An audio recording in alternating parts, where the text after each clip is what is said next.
Good afternoon. It's Richard Corretto from Accounting Web, and I am interviewing many of the members here at the Sleater Conference. And who do I have with me this afternoon?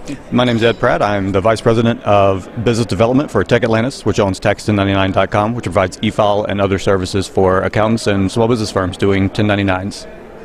Great. Now, by filing, this is a uploading to the IRS at filing season? Correct. We do the e-filing. We can send the files out to the vendors. We can kind of manage that entire process, including compliance for TIN matching and W-9 services. Lots of additional features that we offer. So great. So your clients are the accountants themselves? We do both with the accountants themselves, and we also do straight to business. So we work with a couple of different audiences there. Specifically here, we're looking for accountants. What are some of the key issues right now? What's going on in terms of filing as you try and be compliant with IRS rules and state rules? Well, they're always changing. So the IRS continues to change, the states continue to change their rules, so we stay on top of that. We make sure we monitor all of those rule changes so that our clients don't really have to be professionals or be experts in those areas.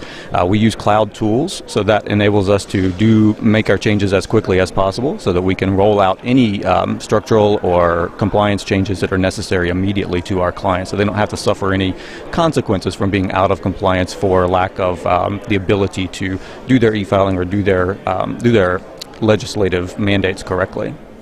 So I imagine towards the end of the year you start looking forward toward what kind of changes are coming around and how you're going to be able to adapt to them as the IRS makes changes, as various states make changes. Absolutely, yeah. So we keep our eye on it continually because depending on the state, they can roll changes out on an ongoing basis. But we do, particularly at the end of the year, hit a lot of those additional changes that happen.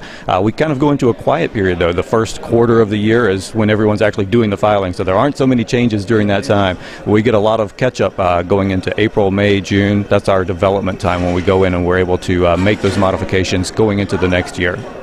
What kind of concerns do you hear from accountants in general about e-filing generally, about the filling out and filing of forms?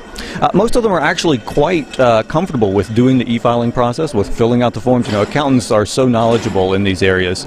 They're really helping their clients, and their concerns are generally on the client basis. They'll have clients who are maybe not quick to respond to their requests. They're lacking in some of the savvy to get the data to their clients, to their accountants in a timely manner. And so for us, it's kind of helping the accountant walk through that process, making sure they have the tools at their disposal in the easiest possible way to make that work, so that they can then pass that down to their clients themselves and make that process very easy for their clients. Are there any particular kinds of issues you think will be coming up in this coming tax season? I don't foresee any particular thing in this tax season. There will be the general problems. Last year, of course, we had the government shutdown, so that delayed a lot of the e-filing. It also delayed refunds, on the personal tax basis. But on our side, it delayed the date when they were able to open the window for us to send the e-files into the IRS. Without that, hopefully without that happening this year, it should be a little bit of a smoother process. And we already have everything on board for 2014, so we think we're ready to go, barring any unforeseen instances. Well, great. Well, thank you very much for coming by. I appreciate it. Great. Thank you very much.